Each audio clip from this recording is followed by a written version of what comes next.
የተከበራችሁ ውድ ኦርቶዶክሳውያት በልዑል እግዚአብሔር ስም እንደምን ሰነበታችሁ? እንደምን አላችሁ? አሜን። እግዚአብሔር ይመስገን ብለን እንድናመሰግነው አንደበታችንን የከፈተልን የቅዱሳን አምላክ ቅዱስ እግዚአብሔር ስሙ ዛሬም ዘወትርም የተመሰገነ ይሁን። መሰረታቲሃ ውስተ አድባር ቅዱሳን፣ መሰረቶቿ የተቀደሱ ተራሮች ናቸው። መዝሙረ ዳዊት መዝሙር 86 ቁጥር 1 እንኳን ለእመቤታችን ቅድስት ድንግል ማርያም ዓመታዊ የልደቷ ክብረ በዓል በሰላም አደረሰን አደረሳችሁ። እንደሚታወቀው የእመቤታችን የቅድስት ድንግል ማርያም በተለየ ሁኔታ ከ33ቱ ቅዱሳት በዓላቶቿ አንዱና እንደው በተለይ 5ቱ በዓላቶቿ ተብለው ከሚገለጹት አንዱ እንደሆነ ብዙ ጊዜ ያወቅነውና የተረዳነው ብዙ ጊዜም የምንሰማውን መዝሙረ ዳዊት መዝሙር 86 ቁጥር 1 ላይ መሰረታቲሃ ውስተ አድባር ቅዱሳን እንዳለ መሰረቶቿ የተቀደሱ ተራሮች ናቸው ብሎ እንደተናገረ የእመቤታችን ልደቷ እንደ እንግዳ ደራሽ እንደ ውሃ ፈሳሽ አይደለም። ብዙ አበው ነቢያት ትንቢት የተነበዩላት፣ ብዙ አበው ነቢያት ምሳሌ የመሰሉላት፣ የምሳሌዎቿ ብዛት ቁጥር የሌለው ያለፈው ሁሉ በኦሪት የእመቤታችንን ልደት የማይመኝ ስለ እመቤታችን የማይሳል እመቤታችንን በስጦታነት ለመቀበል የማይፈልግ አንድም ሰው አልነበረም። ከዚህ መካከል በጣም ጎልቶ የሚታየው የነ ዳዊት፣ የነ ሰሎሞን፣ የነ ኢሳይያስ እንዲሁም ደግሞ የነ ሕዝቅኤል የሌሎቹም ብዙ ቅዱሳን ታላላቅ አበይት ነቢያት፣ ደቂቅ ነቢያት ስለ እመቤታችን ስለ ቅድስት ድንግል ማርያም ያልተናገረ ነቢይ ያልተናገረ የብሉይ ኪዳን ቅዱስ አልነበረም። ብዙ ቅዱሳን አባቶቻችን ስለ እመቤታችን ስለ ቅድስት ድንግል ማርያም ትንቢት ተናግረዋል፣ ምሳሌ መስለዋል እንጂ እንደው ዝም ብላ እንደማናቸውም የመጣች አይደለችም። ማለትም እንደማናቸውም ብዬ ስናገር ሰው ይራባል፣ ይወልዳል፣ ይዋለዳል፣ ይበዛል፣ ይባዛል።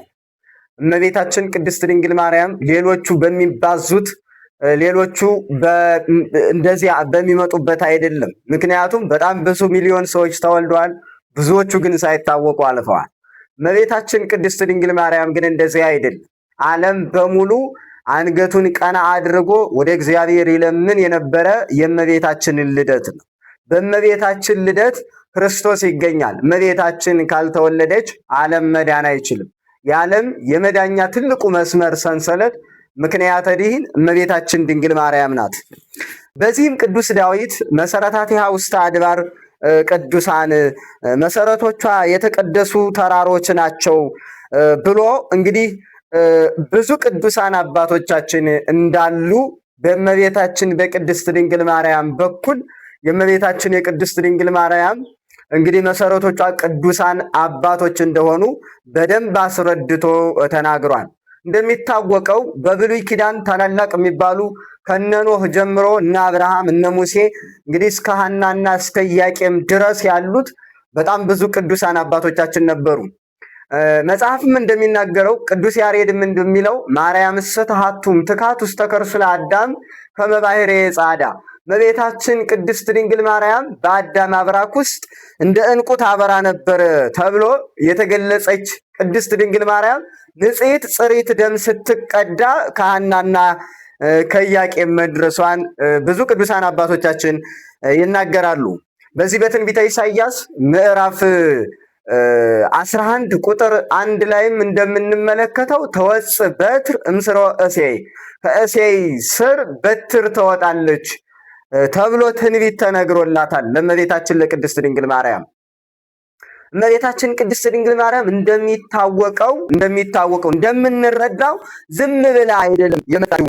ብዙ ትንቢት ተነግሮላት፣ ብዙ አባቶቻችን ድርሰት ደርሰው፣ ብዙ አባቶቻችን ትንቢት ተናግረው የመጣች እመቤታችን ቅድስት ድንግል ማርያም ናት። እንዲህ ብለው የእመቤታችን የቅድስት ድንግል ማርያምን ዘርዓ ሐረጓን በተወሰነ መልኩ ይናገሩላታል። ቅድመ አያቶቿ እመቤታችን ቅድስት ድንግል ማርያም እነማን ነበሩ ከሚለው እንደው ለተወሰነ መልኩ ለማየት ያክል እንሞክር። ከዕለታት ቀን ቴክታና በጥሪቃ የሚባሉ እናቶች ነበሯት። የቅድስት ድንግል ማርያም እንግዲህ ከታሪክ መዛግብት እንረዳለን። አባቶቻችን ይህንን አስመጣው ለፊት ዘውልን እንግዲህ ከመዳከላ ክርስቲያን አመስግነው ከደፈኛቸው ተንታራቸው በጣም ተራሽ ባሉ መጽሐፍ እና እርማያዎቹ ሐራሞች እንደሆኑ መጽሐፍ ይናገርላቸዋል። እንደውም ከሀብታቸው ብዛት ይላል። ሀብት ሲባል እንደው ሊተራ አይደለም። በከብቱ በወጅደሩ በዚህ በቀንድ በቀንድ ሆነ የወርቅ እንዲሁ ምስል ያደርጉላቸው ነበረ። የወርቅ ቀንድ ያደርጉላቸው ነበረ ከብቶች ላይ። በጣም ይሄ ከሀብታቸው ብዛት የተነሳ ነውና ከዕለታት አንድ ቀን እንግዲህ ሀብት ቢበዛ አንዳንድ ጊዜ ሁሉም ሞቶ ይገኛል እዚህ ዓለም ላይ የማንልበት አንዳንድ ምክንያቶች ይኖሩናል። ሁሉም ነገር ተሟልቶ ይገኛል ማለት ግን አይደለም እና ቴክታና በጥሪቃ እንደሚታወቀው ከዕለታት አንድ ቀን እየተዟዟሩ ሀብት ንብረታቸውን ሲያዩ ምን ዋጋ አለው? ሀብት አለን፣ ንብረት አለን፣ ነገር ግን የሚወርስ ልጅ የለንም አሉ። የሚወርስላቸው ይህን ሁሉ ገንዘብ የሚወስደው ልጅ ምንም ልጅ የለም እና ማን ይወስድልናል? እንደሚታወቀው ክርስቲያኖች ልጅ ትልቁ ስጦታ ነው። በዓለም ላይ ትልቁ ስጦታ ነው። እግዚአብሔር የመጋባት ትልቁ ምስጢር ያደረገው ሰው በዘር እንዲወልድ፣ እንዲዋለድ፣ እንዲራባ ነው እና የአባት ለልጅ የሚተርፍበት እንዲሆን ነው። አባት ለልጅ የሚሰጥበት ስጦታ ነው። ሀብት ንብረት ይወርሳል። ሃይማኖት ለልጅ ይሰጣል። ሀብት ንብረትም ለልጅ ይሰጣል። በዚህ ምክንያት በጣም ብዙ ሀብት ያላቸው ሐናና ኢያቄም ቅድመ አያቶች፣ የእመቤታችን ቅድመ አያቶች ማለት ነው፣ ቴክታና በጥሪቃ ገንዘብ አላቸው፣ ግን ንብረት የላቸውም። ይሄ በጣም ከባዱ ነገር ነበረ። ነገር ግን እንዲህ አለች ባለቤቱ። እንግዲህ ሴቲቷ ምን ዋጋለ እኔ አንተ ያውለድ ብለዋለች ይላል ቅዱስ መጽሐፍ ሲያስረዳን። ባይሆን አንተ ከሌላው እኔ ግን አይቻለኝም አለችው ሴቷ። ነገር ግን አይ እግዚአብሔር አንድ ያደረገለት ነው እንዴ ብለው ደጅ እንደጸኑ፣ ነገር ግን ከዕለታት አንድ ቀን እንግዲህ እግዚአብሔር መጽሐፍም እንደተናገረው እግዚአብሔርም እንደሚነግረን መጽሐፍ ስነ ፍጥረታት የሰው ልጆች መማሪያዎች ናቸው። ስነ ፍጥረታት የሰው ልጆች መማሪያዎች ናቸው። ከዕለታት አንድ ቀን እንደዚህ ተፈጠረ። ምዕመናን እንደዚህ ተፈጠረ። ቴክታ ለበጥሪቃ እንዲህ አላት፣ እግዚአብሔር የሚያደርገውን የሚያውቅ የለም። ትናንትና ማታ በሕልሜ ነጭ ጥጃ ከማኅፀኔ ስትወጣ ያችም ነጭ ጥጃ ሌላ ነጭ ጥጃ ስትወልድና እስከ 7 ትውልድ ድረስ ሲዋለዱ 7ተኛይቱ ጨረቃን ስትወልድ ጨረቃም ፀሐይን ስትወልድ አየሁ አለችው። ለማን? እንግዲህ ቴክታ ለበጥሪቃ እንደዚህ ስትወልድ አየሁ አለችው። በዚህም ተደንቀውና እግዚአብሔርን አመስግነው ወደ ሕልም ፈቺ ሄደው የሆነውን ሁሉ ነገሩት። ያም ሕልም ፈቺ እግዚአብሔር በምሕረቱ አይቷቸዋል፣ በሳይሉ መግቧቸዋል ብሎ ሕልማቸውን እንዲህ ሲል ፈታላቸው። 7 እንስት ጥጆች መወለዳቸው ወይም ሲወለዱ ማየታችሁ 7 ሴት ልጆች ትወልዳላችሁ አላቸው። እግዚአብሔር በረድኤት ይጎብኛችሁ። በረድኤት እግዚአብሔር 7 ልጆች እንድትወልዱ ያደርጋልችኋል። 7 ልጆች ትወልዳላችሁ። 7ተኛይቱ ጨረቃን መውለዷ ከሰው የበለጠ ከመላእክት የከበረች ደግ ፍጥረት ትወለድላችኋለች። የፀሐይ ነገር ግን አልተገለጸልኝም ሴት አለች። በዚያም ወራት ከጸነሰች ሴት ልጅ ወለደች። ስሟን ሄርሜን ብለው አወጡላት። በመቀጠልም የሚከተሉትን ተከታታይ ልጆች ተወለዱ። ሄርሜን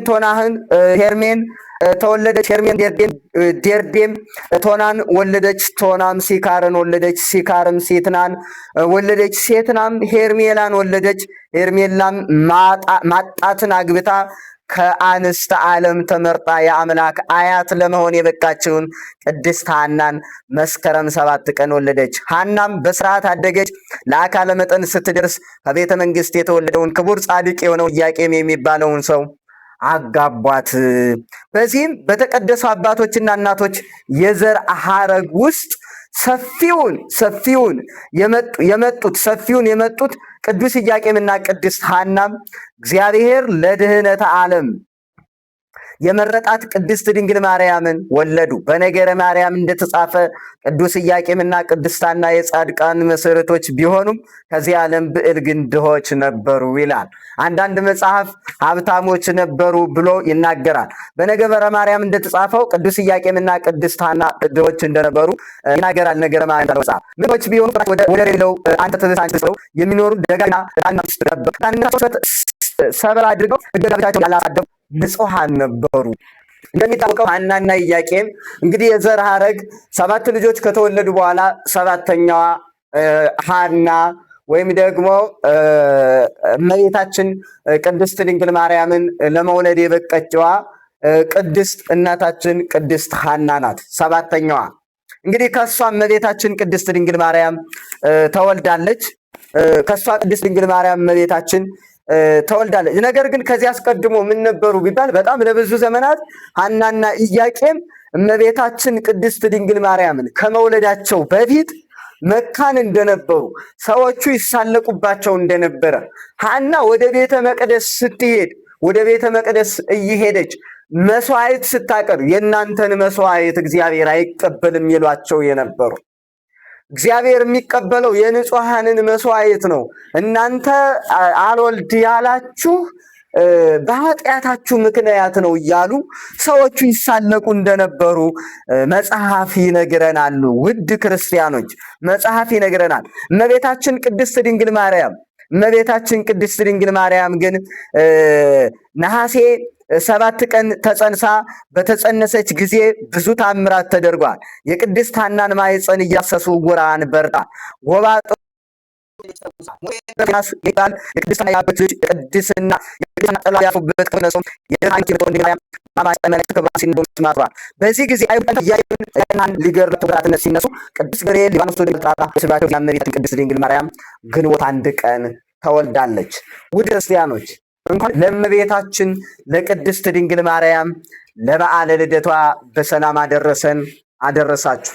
ክርስቲያኖች ከዚህ 3 ነገርን እንማራለን። እመቤታችን ቅድስት ድንግል ማርያም እንደሚታወቀው አዳም ከገነት በተሰደደ ጊዜ መጽሐፍም እንደሚነግረን አንቲ ውእቱ ተስፋሁ ለአዳም አመ ይሰደድም ገነት፣ አዳም ከገነት በተሰደደ ጊዜ አለይታ ስንቁ አንቺ ነሽ ተብላ የተነገረላት እመቤታችን ቅድስት ድንግል ማርያም አዳም በተስፋው ይዟት የወጣ የዓለም ተስፋ፣ የዓለም ስዕለት የነበረች፣ የዓለም ስጦታ የነበረች፣ የዓለም በረከት የነበረች፣ የዓለምን ብርሃን የምታስገኝ እውነተኛይቱ ብርሃን ቅድስት ድንግል ማርያም ከክርስቶስ ቀጥላ ከፈጣሪ በታች ከፍጡራን በላይ ሆና የምትመሰገን ከፍ ብላ በንጽህናዋ መላእክትን የምትመስል እመቤታችን ቅድስት ድንግል ማርያም ዓለም በሙሉ ይፈልጋት ነበር። መጽሐፍ እንደተናገረ አሐቲ ይእቲ ለእማ ወህሪቲ እቲ ለእንተ ወለደታ፣ ለወለደቻት አንዲት ናት ለእናቷ አንዲት ናት ተብላ የተነገረላት። ወኢረክሰት በምንትኒ እንዘፈጠራ ድንግል በህሊናሃ ወድንግል በስጋሃ፣ እመቤታችን ቅድስት ድንግል ማርያም ከተፈጠረች ጀምሮ በስጋዋ ድንግል በነፍሷ ድንግል የሆነች ድንግል በክሌ የምትባል እመቤታችን ቅድስት ድንግል ማርያም 7ቱን መስተጻርራን አስማምታ የተገኘች እመቤታችን ቅድስት ድንግል ማርያም በነቢብ በገቢር በሐልዮ ያልበደለች እመቤታችን ቅድስት ድንግል ማርያም አንብኪ ነውር ወኢምንትን ይበላይልክ፣ በአንቺ ላይ ነውር ነቀፋ የለብሽም ተብላ የተነገረ ብዙዎች ይረገሙ በነበረበት ሰዓት ትመረቅ የነበረች እመቤታችን ቅድስት ድንግል ማርያም ብዙዎች በመላክ ይባረሩበት በነበረበት ሰዓት እመቤታችን ቅድስት ድንግል ማርያም መላእክት ወርደው ንዕድ ነሽ ክብርት ነሽ እያሉ ያመሰግኗት የነበረች ቅድስት ድንግል ማርያም የተወለደችበት ዕለት ነው። እንኳን ደስ ያላችሁ። ስለዚህ ከዚህ 3 ነገር እንማራለን። የመጀመሪያው የአበው ተስፋ በእመቤታችን በቅድስት ድንግል ማርያም ተፈጽመዋል። የነገሩትን የማይረሳ የጠየቁትን የሚመልስ መድኃኔዓለም ኢየሱስ ክርስቶስ በኋላ በነገረ ስጋዌው በዘመነ ስጋዌው አንኳኩ ይከፈትላችኋል ያለ መድኃኒት ኢየሱስ ክርስቶስ ነቢያት እየታረዱ እየተሰደዱ እየተቆረጡ እየተረገጡ ብዙ መከራ እየደረሰባቸው ግን አንድ ተስፋ ነበራቸው። እሱም እመቤታችን ቅድስት ድንግል ማርያም እንደምትወለድና ከዚያም ደግሞ ከመቤታችን ከቅድስት ድንግል ማርያም ፀሐየ ጽድቅ መድኃኒት ኢየሱስ ክርስቶስ እንደሚያድናቸው ወገብረ መድኃኒተ በማእከለ ምድር ብሎ የተናገረ ዳዊት በምድር መካከል ድህነት እንደሚደረግ ተስፋ ያደርጉ ነበረ። ብዙ ነቢያት ወኮነ ጽድቅነ ከመ ጸድቀ ትክቶ ብለው የተናገሩ ጽድቃችን እንደ መርገም ጨርቅ ሆነብን ብለው የተናገሩ ነቢያት እመቤታችን ቅድስት ድንግል ማርያም መወለዷን ተስፋ ያደርጉ ነበረ። ከዕለታት አንድ ቀን ወደ ቀደመ ክብራቸው እንደሚመለሱ፣ ወደ ቀደመ ማዕረጋቸው እንደሚመለሱ፣ የእግዚአብሔር ልጅ እንደሚባሉ አበው ነቢያት ይመኙ ነበረ። መጽሐፍ እንዲህ ብለው ነው ሊቃውንት አባቶቻችን ነቢያት በጎደጎዱ ሐዋርያት ገደገዱ ብለው ይናገራሉ።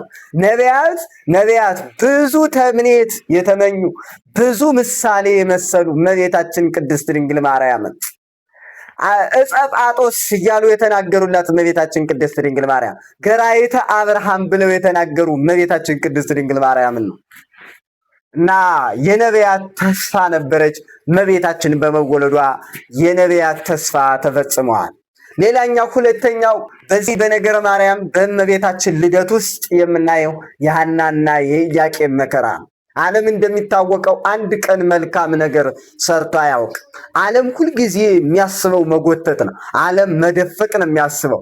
ዓለም ሁልጊዜ የመከራ ዶፍ ማውረድ ነው የሚፈልግ። ይህ ዓለም አንድም ቀን ደስተኛ ተሆኑበት የሚታለፍበት ዓለም አይደለም።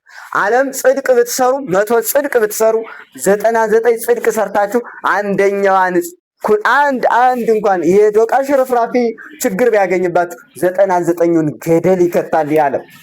ሐናና ኢያቄም በብዙ ፈተናዎች ተፈትነዋል። መስዋዕት ሊሰዉ ሲሄዱ ያንተን መስዋዕት አይቀበልልህም ተብሎ ኢያቄም ከበር ላይ ተመልሰዋል። ብዙ እመቤታችን ቅድስት ድንግል ማርያም ብዙ ነገሮች ደርሰውባታል። ሐናና ኢያቄም ብዙ ነገር ደርሶባቸዋል። በእመቤታችን ልደት ሐናና ኢያቄም ተሰደዋል። ታውቃላችሁ፣ ያጎቷን ልጅ ልቅሶ እንደ ቤተ ዘመድ ልማድ የአልጋ ሸንኮር ይዛ ሐና ልታለቅስ ስትገባ ጥላዋ ሲያርፍበት ያ የሞተ ሰው ብድግ ብሎ ሐናን አመስግኗታል። የፀሐይ ጽድቅ እናቱ ደስ ይበልሽ ብሎ አመስግኖ ይሄኔ አይሁድ ከነዚህ የተወለዱት ቀድሞ 40 ዘመን ገዝተውናል። ይሄ ደግሞ ምን ይሆን ከነዚህ አይብ ሲሆን ገና ከእናቱ ማህፀን ጀምሮ ብለው እመቤታችን ቅድስት ድንግል ማርያም በሐና ማህፀን ውስጥ ሳለች እንግዲህ እንዳሳደዷቸው መጽሐፍ ብዙ መከራዎችን ታግሰዋል። በሐናና በኢያቄም ውስጥ የምናየው ፈተናቸውን መከራቸውን። ሌላኛው ሶስተኛው የምናየው በእመቤታችን በቅድስት ድንግል ማርያም መወለድ ነዳያን ጠግበዋል። እንደሚታወቀው ተወጽ መራትም ሊባኖስ ከሊባኖስ መራት ትገኛለች ብሎ ጠቢቡ ሰሎሞን እንደተናገረ እንግዲህ እመቤታችን ቅድስት ድንግል ማርያም ወደ ሊባኖስ ይዘዋት ሂደው እመቤታችን ቅድስት ድንግል ማርያም በልደቷ ጊዜ ታርዶ ተወራርዶ ተጠጅቶ ነዳያን በልተዋል፣ ነዳያን ጠግበዋል። አካባቢው በብርሃን ተጥለቅልቋል። በእመቤታችን በቅድስት ድንግል ማርያም መወለድ በጣም የከፋው ብዙ ደስተኛ መሆን ችሏል። ይህንን እንማራለን። እመቤታችን በመወለዷ ዓለም የተደሰተበት ክርስቶስን ስለ አምላክን መጎተት የቻለች ወደ እግዚአብሔር አብ ምስራቀ ወምዕራበ ሰሜነ ወደቡበ አስተንፈሰ ወአጼነወ ወይረከበ ዘከማኪ ወሰምረ መዓዛዚአኪ ወአፍቀረ ስነኪ። እግዚአብሔር አብ ከሰማይ ሆኖ አራቱንም አቅጣጫ ተመለከተ፣ እንዳንቺ ያለ አላገኝ። ውበትሽን ወደደ፣ ተቀዳሚ ተከታይ የሌለው ልጁን ውረድ ተወለድ ሙት ተሰቀል ብሎ ላከው። እመቤታችን ክርስቶስን ለመቀበል የበቃች ቅድስት ድንግል ማርያም ክርስቶስን መሳል የቻለች ክርስቶስን ማስገኘት የቻለች ምክንያተ ድኂን የብርሃን እናት እመቤታችን ቅድስት ድንግል ማርያም ተጨንቆ የነበረውን ተጠቦ የነበረውን አንገቱን ደፍቶ የነበረውን መድረሻ አጥቶ የነበረው ተከፋፍሎ የነበረውን ዓለም አንድ የሚያደርግ መድኃኒት ክርስቶስን ለመውለድ ምትበቃ የበቃች ናትና የተወለደች ዕለት ብዙ ተድላ ደስታ ተደርጓል። በዚህም ዕለት እንግዲህ አንዳንድ ትውፊቶች አሁን ላይም የመጡ ትውፊቶች አሉ፣ ቀድሞ ሲያያዝ ከመጡት ጋር ማለት ነው። እንግዲህ ብዙ ጥሬ ይቀቀላል። እመቤታችን ቅድስት ድንግል ማርያም እንግዲህ በዛ በሊባኖስ ምንም ነገር አልያዙም ነበረ ተብሎ ይነገራልና እመቤታችን ቅድስት ድንግል ማርያም በተወለደችለት ጥሬ ቀቅለው ብዙ ነገር ተደርጓል። በዚያ ምክንያት ዛሬም እናቶቻችን ጥሬ እየቀቀሉ በዳሬው የእመቤታችን የቅድስት ድንግል ማርያም ልደቷን ያከብራሉ ማለት ነው። እንኳን አደረሳችሁ።